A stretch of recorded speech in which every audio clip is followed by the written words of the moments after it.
Hey guys, we just barely have a quorum, so Jay and Tom, I'm going to ask you to be voting members of the commission tonight, if that's okay. I think you want to make a motion Yep. and then second and then vote. Okay. Of Let me those actually, I commissioners. probably should call the meeting to order at 7:05. Note that Dick Conant, Jay Kane, Tom McLaughlin, Craig Tobias, and Roger Sherman are attending. We also have Jason Will here from Sixpenny. Let me make a motion to promote Tom and Jay to full commissioners so we meet quorum. Do I have a second? All in favor? I don't vote on something like that. Okay, we'll just say we had a quorum to vote on that. Okay, great. Jason, Will, I don't think we'll take too much of your time. Let's deal with your business first. Guys, I put out a memo, action memorandum, when I put out the agenda. I'm perfectly, if everyone had a chance to look at it and they're fine with it, we can move right to a resolution. If you would like me to read the memo, it's not terribly long, at least not by my standards. How do you feel? I have not had a chance to read it. Can you read it or paraphrase it? Certainly, and I will paraphrase somewhat, but essentially this Groton Shellfish Commission, Sixpenny Oyster LLC commercial lease application, GSC action memo. 4 enclosures. One was the meeting notes that Jay took at the special meeting. The second was a copy of the public notice that was in the legals of the New London Day on May 21st and 25th and of 2021. I had the date wrong there. I also included the Sixpenny Oyster spreadsheet of permitting and their PowerPoint presentation. All of this, I believe everyone has seen. The memo reads, per enclosure 1, Sixpenny Oyster LLC is proposing to convert its existing co-management agreement held jointly with the Groton Shellfish Commission to a commercial lease. Per enclosure 2, which is the publication of the legal notice, a special public hearing was advertised per Town of Groton CT guidance and held on May 27, 2021. There were no official comments from the public, either presented verbally at the special meeting or submitted in writing through the U.S. Postal Service. Enclosure 3, which is their permitting sheet, gives the status of coordination done by Sixpenny with the regulators. And enclosure 4, of course, is the PowerPoint presentation that Will and Jason gave at that meeting. B, based on the outcome of the special meeting and the coordination done by Sixpenny Oyster LLC with federal, state, and local regulatory agencies and local Town of Groton water resource users, the GSC will move a resolution to approve the proposed commercial lease application as contained in enclosure 2, which is the public notice. The lease agreement shall be prepared, signed, and implemented between the leasee, Sixpenny Oyster LLC, and the leaseor, the Groton Shellfish Commission. In addition to language and conditions in the standard commercial lease template contained in the GSC Shellfish Management Plan dated February 2020, got all the dates wrong in this memo. The following special conditions will be implemented. I have 5 of them here that we can discuss. No part of the proposed commercial lease action shall be implemented until all federal, state, and local authorizations and permits are obtained. In-water operational areas will be clearly delineated via marked floating buoys, and all buoys, lines, and equipment shall be maintained in working order and checked at least on a monthly basis and after gale force conditions. No permanent docks or floating platforms are authorized in the lease area. On-water operations shall be restricted to daylight hours with minimum excessive noise, e.g. loud radios and equipment. The lease will be effective for a period of 5 years. I got a motorcycle gang going by, and subject to extension. And that's the memo. Why don't I move the resolution? If we have any discussion, we can take it up after I move a resolution, okay? Okay, resolve, the Groton Shellfish Commission approves the proposed 6 Penny Oyster LLC proposal and will implement a lease agreement with 6 Penny Oysters at first convenience. The proposal states that 6 Penny Oyster Farm LLC is proposing to convert its co-management agreement, CMA, currently in place with the GSC to a commercial lease. The applicant proposes to continue to use floating bag cultivation within their currently authorized shellfish lease CM1 in the town of Groton. Seasonally, 3 lines of a maximum of 100 floating bags per line will be spaced 12 feet apart. The equipment will be used to grow and cultivate oysters for transplant to lease site L26CE, which is Ram Island.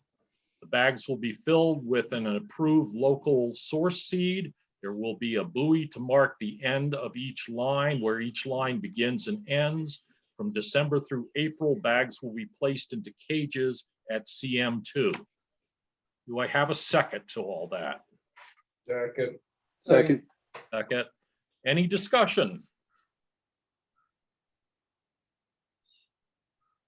Hearing no discussion, all in favor? Aye. I need a roll call vote. Roll call vote, okay. You want to do that, Jay? Richard Conant, Here, is that a yay?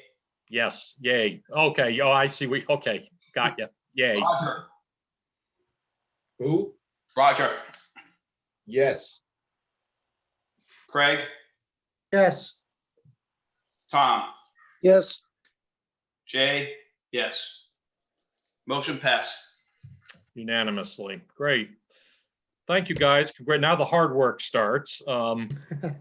I will get with Jay. We need to pull the lease template out and work that up along the lines of some of these special conditions. And then I will get in touch with you. We'll get with you guys and we can do a signing ceremony of some sort. Awesome. Great. Cool. And it sounds like you're very close with the Corps of Engineers permit, so things seem to be Right, yeah. coming together pretty well, huh? Yeah, so basically they said they don't anticipate anything holding it up. It's just a matter of them, Any I guess, day. getting it done. Yeah. Well, this has been, we don't do too many of these, and this is the first one I've been intimately involved with. You guys really have set the gold standard for future applicants. And I think the commission will be expecting this type of coordination with anyone else in the future. It really, I think, went very far to tamping down any dissent or any concern. You did a lot of coordination out there, and that's really what I was aiming and hoping for, a non-event at the special hearing, and that's what we got. So yeah, great. we appreciate you guys doing your due diligence on this. It makes, our part easier. Yeah. And as I say, now the hard work starts, huh? Farming. It's good though. This is like a Yeah, big I know it's a huge weight off of Jason's shoulders. So this is great. Well, thank you guys so much. Seriously, Yep. this is huge. Yep. Thank you. No, well, we'll be certainly always there and working with you, and course. we'll Oh, go God. through things like monthly reports and all that stuff. But yeah, it sounds like you might be able to get up and running just as you intended this summer, and that's great. And now that we're coming out of COVID, that's probably good for business too. Absolutely. So, okay, great. You guys are welcome to stay, but I don't think you want to. Yeah, Well, we're gonna thank you. get We just want to say going, thank you so much. Thanks, guys. Seriously, guys. This has been huge for us. Long time Okay. coming, so we're happy. Thank you. I'll try to work with Jay on getting that lease worked up maybe tomorrow or the next couple days, maybe early next week. We can sit down and do a signing and get that implemented. Okay. Sounds Awesome. good. I'll put that Okay. stuff in the mail for you, Jay. Okay, perfect. Great. Thank you, gentlemen. Yeah, Thank you. Thanks, guys. Hey, guys. Have a good night. Okay, Jay, Secretary's report and the minutes from the 13th of May. Okay, minutes were sent to everybody and they were given to the town clerk. They stamped them and of course I have it. I sent it by email. I hope everybody got it. Is there any questions on the minutes from the May meeting? Seeing none, can we get a motion and a second and then a vote? So moved. Second, Second. Okay, and the vote, I think this one could be, everybody raise their hand, that's a yay. that's what I understand, raising my hand. Good, thank you very much. Great. We can move on, Jay. Still in your ball court. Treasurer's report, new invoices, warden wages. Yep. Do you have anything? On the income, Tom, did you make it down to Ken's tackle this month? We're all set. Got the information this time. Okay, do you mind All passing it? right. You want all the numbers? We got from the town hall, there were 50 permits sold. Wow. From the police, 29. Ken's tackle, 33. For a total of 112 at a value of $3,778. That's for a month? 1 month. Wow, 1 month. that's a good take. With the increase in volume, I'll do it on a monthly basis now instead of trying to quarterly, Yeah. Didn't work as a quarter because we didn't get the receipts back from Ken's. But now purchasing is going to give me the receipts, so we're all set. Okay, that's great. We can get those. That was a hassle to convince them that we needed those. Jay, do you want me to send you a picture of that or what? No, I'll I drop wrote them it down in down. the I'm office. good to go. I'm all set, thank you. Good. Okay, moving right along, I'm gonna go through the bills. Of course, the Verizon bill did come in early, and just so everybody knows, the town closes out their books by next week for the fiscal year. So I rushed to try to get everything cleaned up. And if anybody has anything, I'll ask that very shortly, but I want to get it down there as soon as I can so they want to clear it out by the end of the year. Verizon, I approved it at 34.49 for the month. That's the Verizon bill. The fuel line and fuel filter, Roger was good enough to go check the boat. That's number 2 boat. And there already was a fuel filter on there, a gray core. So I was able to get that, and we didn't have to buy the whole unit. So it was $90.99 for that. The London Day, the 2 ads together were $681.30. 6 pennies paying for that, of course. And we got hats. Richard was going to model one, but I haven't seen it on his head. Well, that's with the proper introduction. And it's by Cool Crown. Oh, Boy. So when everybody is out there working in the field, besides your town ID, you already have something. People see your head and they already know you're working for the commission. We got a dozen hats. Both the wardens already have theirs. And the total cost of the 12 hats was $156 even. That's all I have. Does anybody else have any invoices? No, I have, hours if you want, Jay. Yeah, okay. As far, okay, I just want to make sure there's no more invoices. Warden's hours submitted by Roger. Yes, I have warden's hours. We only have 2 wardens. Yeah, Al Potter had 53 hours yep, and Ted had 54. okay.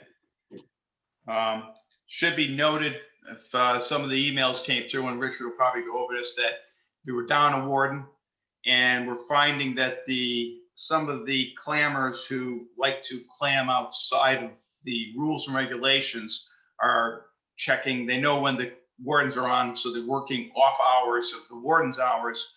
So we may actually have a little more hourly costs going up in the next couple of months. Try to keep the clammers who may not have licenses or over clamming. We're going to try to stop that and see if we can slow them down a little bit. That's it for invoices. The report. I haven't been able to get to the town hall during working hours. I've been working Saturdays and Sundays and all during the week. So I still don't have a good idea of how this money is being spent. It doesn't have any, paperwork. The town takes money out for various things that they don't tell us. And I plan on doing that after the fiscal year, once they get the new fiscal year, and I'll try to get down there and speak with the lady, have her go through it. It should be noted that the town budgets everything, okay? And they don't run it like a checkbook. Like most of us, we put money in our checkbook and we write checks. They don't do it that way. What they do is they have a budget that sits out there, and then they get an invoice and they take it out of the budget, not really out of the account. It's all tied together, but it's like they have a third arm in there that you got to try to figure out what they're doing. It's because of the budgetary process for the town. So once I understand it better, I will try to explain it to the commission. I don't understand it 100% right now. Thank you. Yeah, I'd like to understand it better too. In fact, Jay, if you go down there or to meet with someone, let me know. Okay. If there's no questions on the invoices, we would like to get a first, a second, and a vote on the treasurer's report. I move to move approve. Second. Approved. Vote. All in favor? Thank you. Dick, did you get the information you were looking for, I guess, for the ad on a new warden? Yeah, we've got that on the agenda down Oh, the way a bit. I will tell you what I finally managed to get out of HR. So, okay. but yeah, let me tackle that down the way.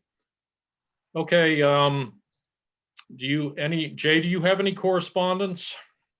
Not really. I do want the commission to know, we have a fast track proposal, actually a job, coming at the Groton Utilities water treatment plant.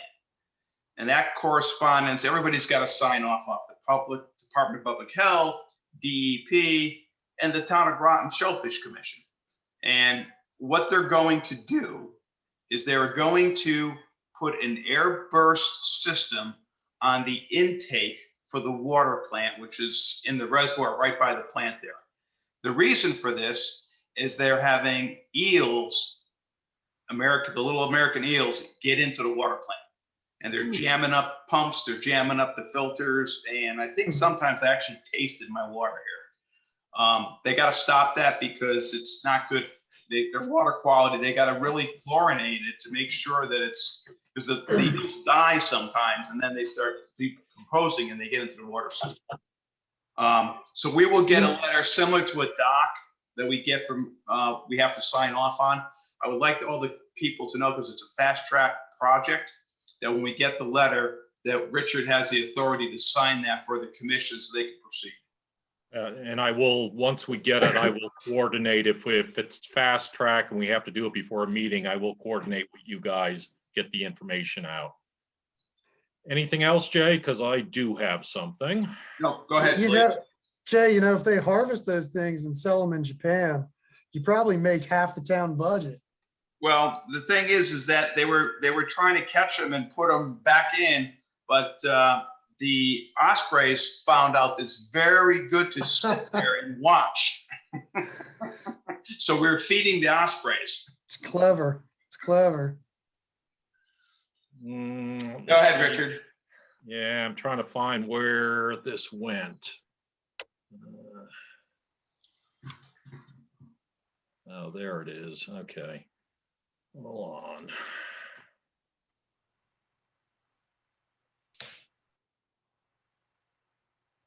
I should tell everybody that Jay Kane will be involved in that project for Groton Utilities. just so you know. I've put these airburst systems in all over Connecticut, and Massachusetts, so Hmm. they've asked me to assist them with setting up the system and making sure it works correctly. What does it really do? Air burst, how does that keep the eels out, so to speak? Well, what the first thing I do is going to put 2 large, small, thin stainless steel T screens on the outside that the eels can't get through. Oh, What will that's happen is the eels will get sucked in around it, and then you'll still get the decomposing stuff going through your water system. What the airburst does is they have a huge volume tank. I think it's like 400, 500 gallons, and you fill it up with air, and then you open up a valve and you blow the system out. It's also going to have a meter on it that tells them when they're having flow problems. So they say they go down 5% on incoming, they know it, they let it go. And they're also going to put stuff in for the manganese. They're trying to put a new screen in for the manganese because we're still getting a manganese problem in our water plant. Okay, can Okay. you guys, can you see this from Coastal Consulting and Development? Yep. Okay, this just came in. The guy just emailed it to me. And let's see. I have to move you guys out of the way here to move down on this.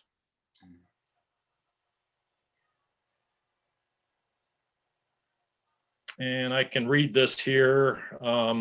Set out on Jupiter Point, Baker's Cove, fairly close to Yukon and Pine Island, proposing to construct a new dock for private recreational boating purposes and retain an existing pre-1995 stone revetment.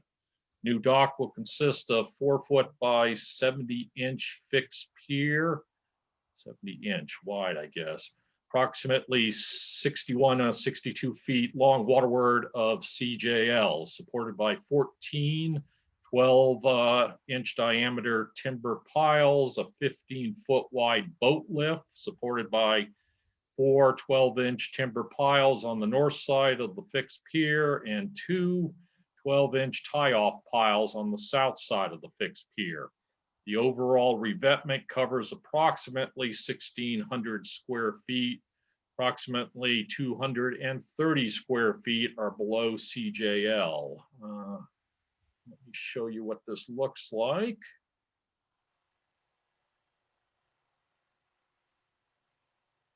That's the site down there. It's on the eastern side of Jupiter Point, about halfway out. Is that right by the old lobster? Yeah, Dock? Mhm. It is, exactly where it is, Roger. Yeah, right there. Yeah. and Well- there, this is what it's going to look like. And that's the revetment, I guess. Yeah. And it says no SAV, which is submerged aquatic vegetation, so they didn't run afoul of any eelgrass. And there's the proposal. I didn't, I'll open this up to discussion. I didn't see any incredible concerns here. Baker Cove, as you know, is closed to shellfishing. This is just another dock of many docks out there, open pile, no impact to SAV on the bottom, so. Opinions? It's not anywhere near the leased ground in there, is it? The lease grounds are around the corner, I Okay, believe. all right. Yeah, up by closer to Yukon. Let me see. There we go. Well, I don't know if you can see my pointer, but Yep. at least they're up in that kind of Pine Island embayment there where the Pine Island Marina is. No, Richard, I think he's talking about Jim Marco has leases off the airport. Oh, really? Yeah, Okay. But- which all those docks are about the same length, so they Yeah. cannot really be infringing on a lease because only 61 feet from the shoreline.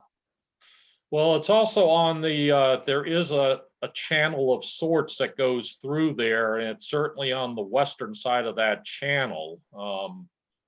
So Jim's leases, if he's got leases way up by the airport, they've got to be set off from this fairly extensively. Yeah, they almost should show up on this chart, but they don't. Yeah. Do you want to table this and just pull out the lease map and make sure we don't have any, I don't think there's any conflict, but just to do our due diligence? What, Cam, Now, you're saying the Go ahead, new Rob. dock in the shadow of the existing docks, isn't it? From what I Yeah, could it see is. that? Yeah, So I don't see how it could infringe. yeah, that's the existing condition right there. Yeah, And here is The new the one's in the middle. proposed.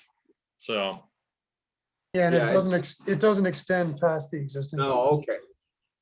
okay. Yeah, we didn't lease that, the middle of that or anything. No, it looks Okay. all right to me. okay, so everyone's in favor, me signing off, no impacts as far as Shellfish concerns, or no substantial impacts? I'm good. I'm a yay. Yeah, I'm a Okay, yay. I'm a yay Yay. too. okay. Good. That's all I have for correspondence. So let's move into old business, water sampling. We did have quite a bit of rain about a week and a half ago, shut everything down in late May. Went out sampling last week, I think it was on Monday or so, and we got good results. Did E and P actually got good results for both sites. E was fine, and P was fine. They're creeping up just a little bit, as I expect, as the water temperature comes up.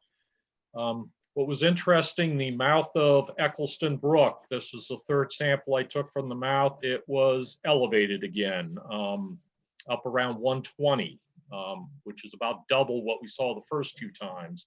That's starting to get fairly substantial. I also took the very first sample, upstream sample, above those houses. Jay Loudon came along with me. Jay'd be great on the commission if we ever have an opening. But we took a sample up at where the brook goes under Groton Long Point Road. And I was a little disappointed with the result there. It was fairly elevated too, about 110. Not as bad as the discharge point, but the fecal coliform concern may extend further than just that little housing area. What One were the way- two numbers again? I'd have to, I thought I sent the data out to you guys. You did. I think one was like 130 and another was like 110 or something like that. There wasn't a big delta between the two. There of them. wasn't, okay. So, but I mean, we've got now 3 data points at the discharge and 1 data point upstream. So I see this going, before I want to say anything or make a fuss, I see this going through the end of the year, the sampling effort at least. So You know, we'll continue to take the extra samples. yep, most definitely. Good, But the good. good news was E was perfectly fine downstream. 16, 15.1, 15, 14 were all good, all good. So it's good that if we keep getting passing data, when the state looks at the next 3-year period at the end of this year, then there's the possibility at least, well, if we keep getting passing data, we're moving in the right direction to get reopened, regardless of what we have to do with Eccleston. So, So yeah, Dick, I'll are you sampling Eccleston only during high flow events, or are you doing base? no, flow? I'm sampling only during the day I'm out there sampling. Right, so it's variable. It is variable. I should, of course, on the data sheet asks for previous most recent rainfall, which I always fill in. So we do have some data, but I might want to try to augment. Well, we may want to go to the Groton plant and get rainfall data. You know, just to see if this is something to do with urban runoff when we have a fairly big rainfall event or whether this is something that's happening even in dry weather flows. Yeah, if it's a septic issue, you might be seeing a base flow, and it actually might be Yeah. more concentrated. Yeah. I can, if you want, I can give you a water level sensor and you can stick it out there. It'll just log. Okay. That And that then- might and be then- good. And then you'll have, we can calibrate it to discharge, so it gives you at least some independent variable to start looking at your data. Okay.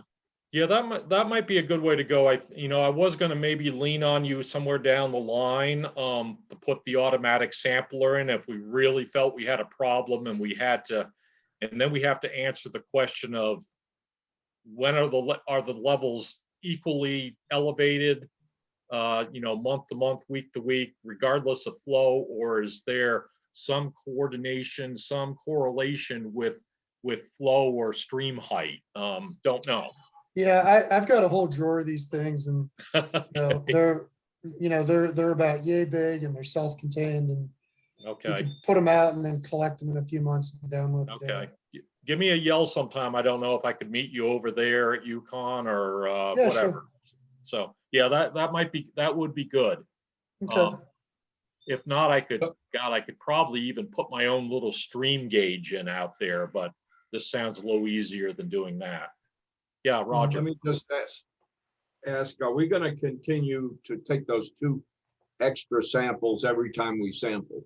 Yes. I yes, hope, I hope, great. Yes. Yeah. Because if we get a condition where all of a sudden we're failing Mm. on the sample outside the bridge and they're not elevated at all, then we'll, Well, Well, that would speak volumes. Yeah. yes, Yeah, if the stream was perfectly pure and all of a sudden, unless of course there had been a flush down the stream, but yeah, that would beg a lot more questions about the source of this.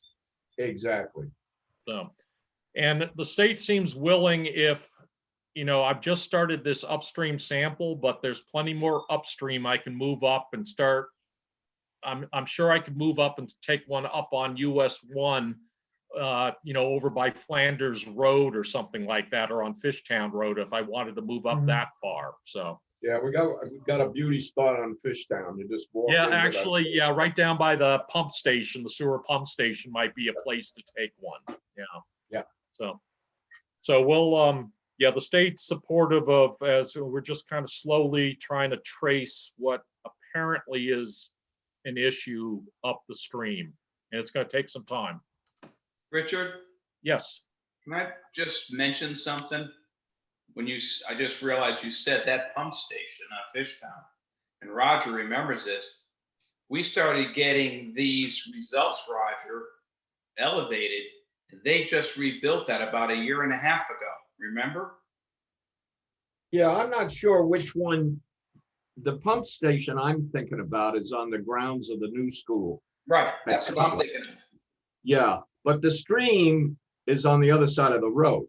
Right, but it's wet right next to it, so we could see. It is wet, it's wet, yes. And there's one part of the stream that goes under the road near the pump station, but the major part of the stream comes right down from Bel Air, Yeah, parallel, to Fishtown, and they merge. right. Yeah, but you're right. If the pump station was pumping a little extra, it would certainly show up there. And there's plenty of easy places to make a sample. Yeah. No, that would be no sweat. So. Okay. We put off sampling this week because Stonington Murph was out in Wisconsin traveling, and we didn't see any real rain on the horizon. We're open now on the Paquonic River. I need to get the June sample. We'll probably do that next week when Murph gets back, so we can utilize all 3 towns. I sampled the Mystic River with Steve Plant and Company, and that all came out good. Okay. He's Yeah, he not was- sampling. He's not going all the way up to the plant anymore. We used to go up that high. We just basically did the down below the marina samples. Okay. Yeah. But still, as a bunch, at least 15 samples. Yeah, yeah, he does a lot of sampling. It's right now, all he's looking for is adverse conditions, which we were in last week after the rain. Yes. So he may not join us next week, but yeah, we do need to get our June opens done. But aside from that, we're up to speed and up to date with sampling. Okay, shellfish management. We could talk a little bit about stocking. I wanted to bring something up. Ted supposedly found some of our striped clams the other day.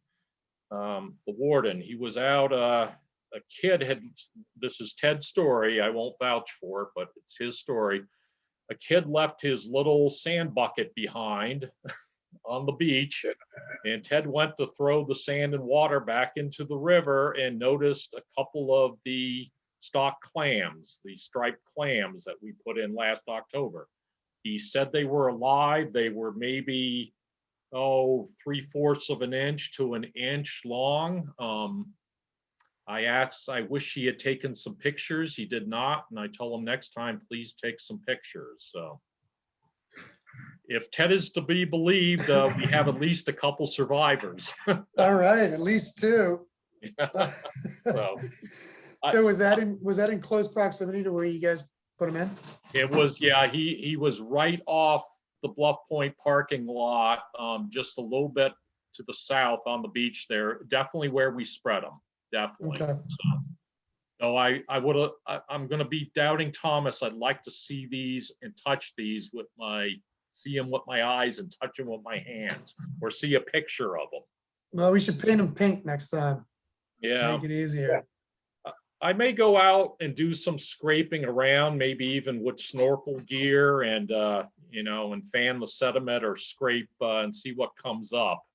I'd like to understand a little bit better if we had some type of survivability before we do something like that again. I was asked a question by Steve Plant, who has an upweller project in mind, as to whether the clams we bought were entirely done in an upweller situation, or whether they got planted in the ground for some period of time. And I couldn't answer that. I can. Yeah. Yeah. Okay. I was the bag man for that project. And all those were brought up in an upwell. In an upweller. Right. Yeah, that's interesting.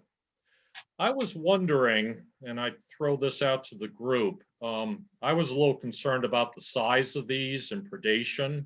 Of course, we have no idea how many survived or didn't survive and why they may have survived or did not survive.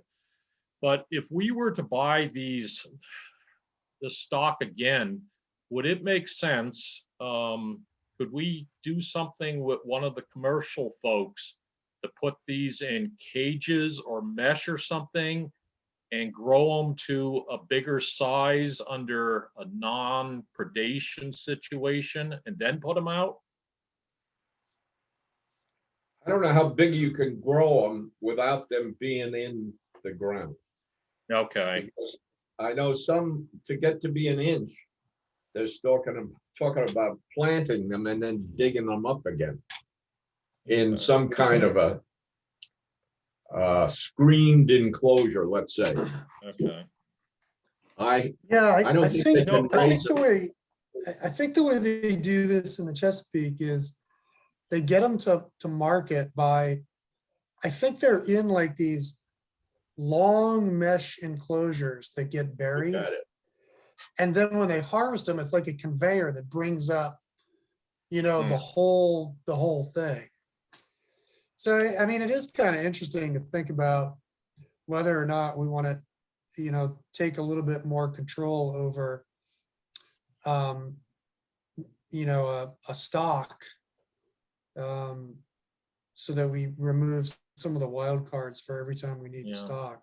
But it'd be Yeah. kind of a kind of a non-trivial effort, I think. No, and that's what you know, we'd have to, if the commercial guys could do something like this, we'd have to pay Yeah. them to do something like this. And that's what I was thinking. They've got the equipment, the boats and all that stuff.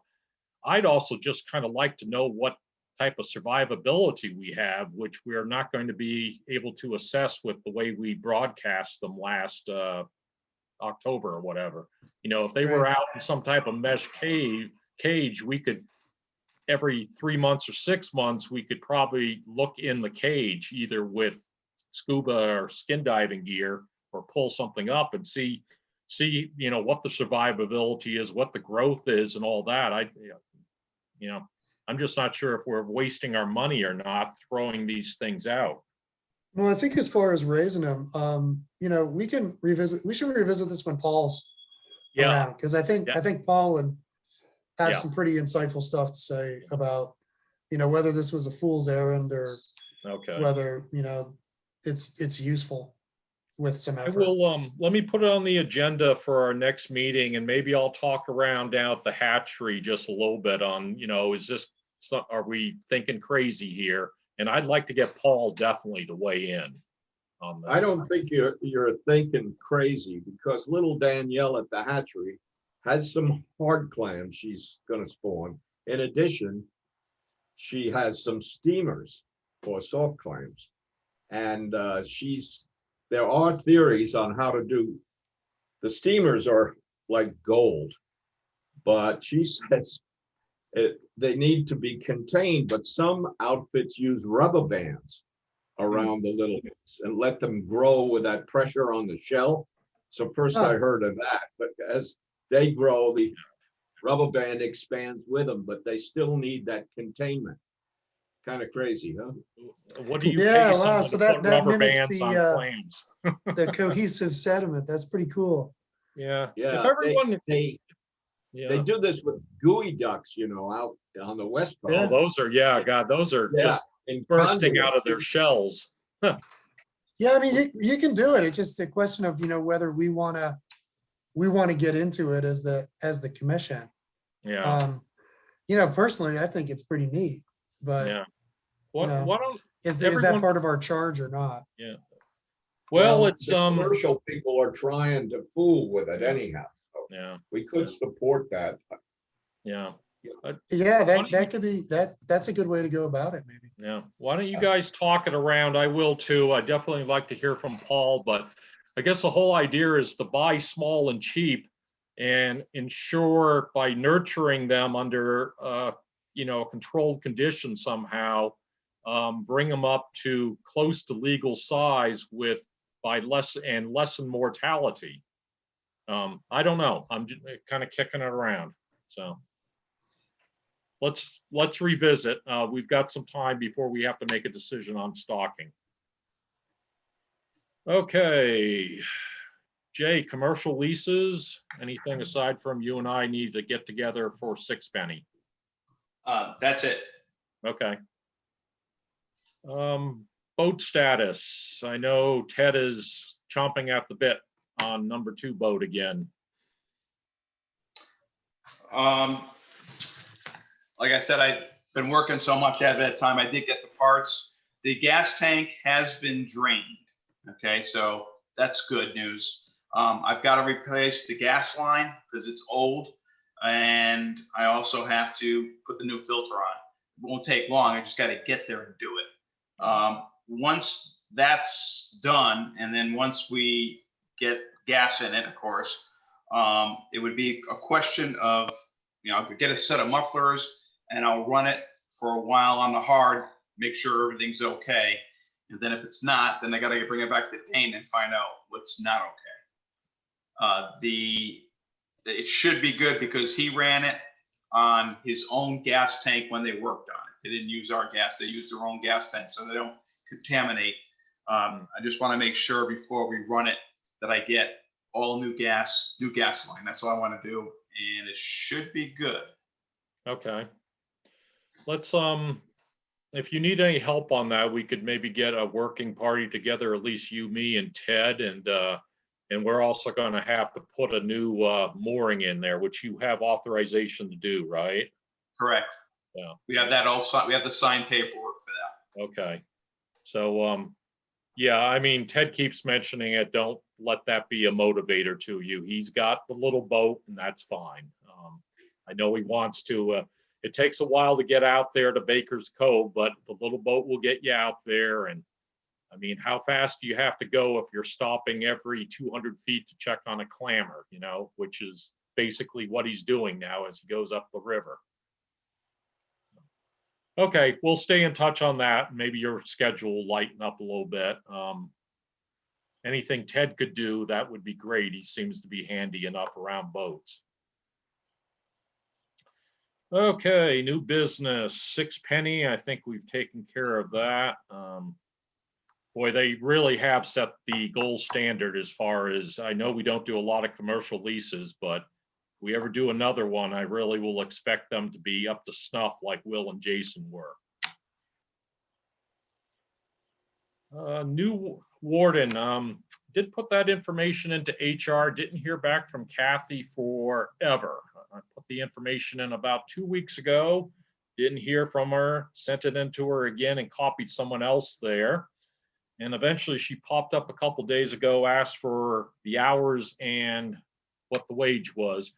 I did track the wage down. It's going to be a deputy warden, $16.50 an hour, $16.50 an hour.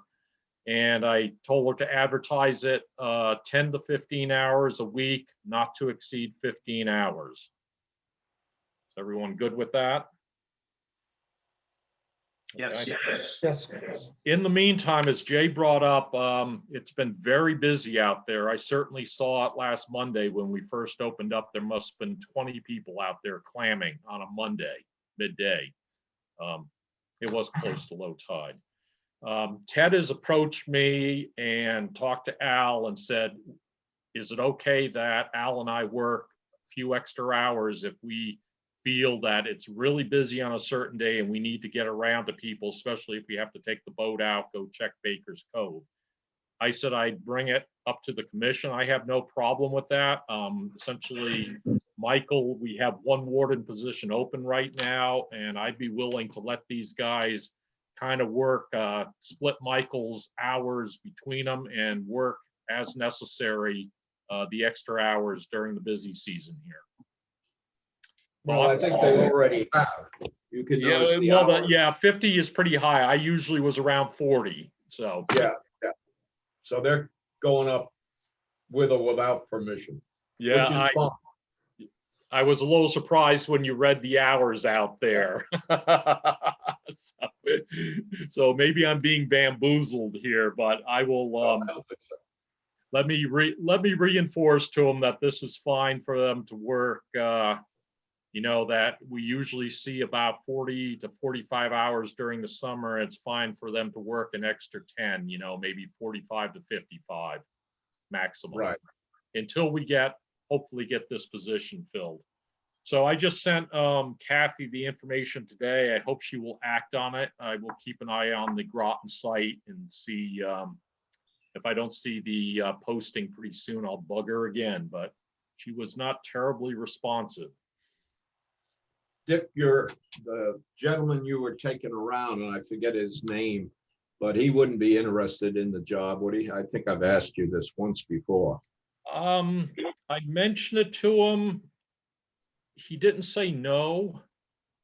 Yeah. He didn't say yes either. Possibility. I think I mentioned to a couple of you guys that J.C. Ambrose jumped out of nowhere and sent me a text. He had watched one of our meetings. He must have time on his hands, and heard that we were hiring a warden and he might be interested. I think I told you, Roger, that I guess we'll see what comes in. JC certainly knows the business. I think he'd work well as a warden, but he kind of left the commission hanging when he was on the commission. So we'll see. Yes.